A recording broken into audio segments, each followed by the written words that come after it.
својата изјава Нико Бекјаровски поточно на неговиот Facebook профил посочи на исто еден опасен тренд кај младите. Да.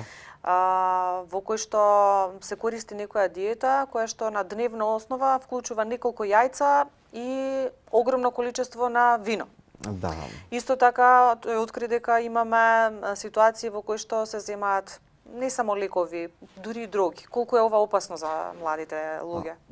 Тука веќе се отвара пандорината кутија. Значи, до толку повеќе што сум видел и случаеви на нарушување на односот кон храната како последица само на една таква епизода.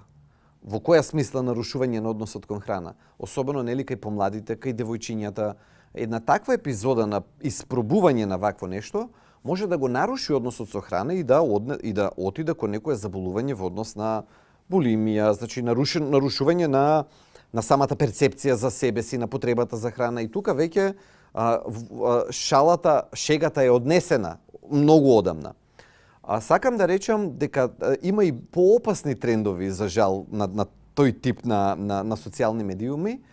И само предострожноста и на родителите, ако децата веќе се во прашање кои што не можат да речеме, немаат знаење за да проценат до каде е, како е, тогаш родителите се тие кои што на еден начин мораме да се вклучиме и да едуцираме, и да пазиме, и да подсетуваме и да кажуваме упорно на оваа тема, заради тоа што влијанието на врсниците е многу големо и тој тип на трендови кои ќе ги зафати младите е како пожар и се шири. Дечињата меѓусебно си ги пренесуваат, не мислејќи дека ќе си направат голема штета, меѓутоа за жал кога ваков тренд ќе налета кај дете со поосетливо здравје, тогаш последиците може да бидат многу лоши.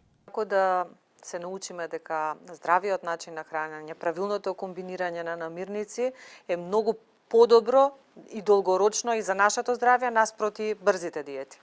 Човек просто треба да си каже дека ако сака долготрајни резултати, треба да применува долготрајни методи. Краткотрајните методи ќе дадат краткотрајни резултати. И толку едноставно. Значи, ние не можеме со месец или два било каква диета да решиме долгогодишен проблем и кога ќе се вратиме на стандардното, на старото, да очекуваме дека нема и проблемот да се врати. И проблемот ќе се врати.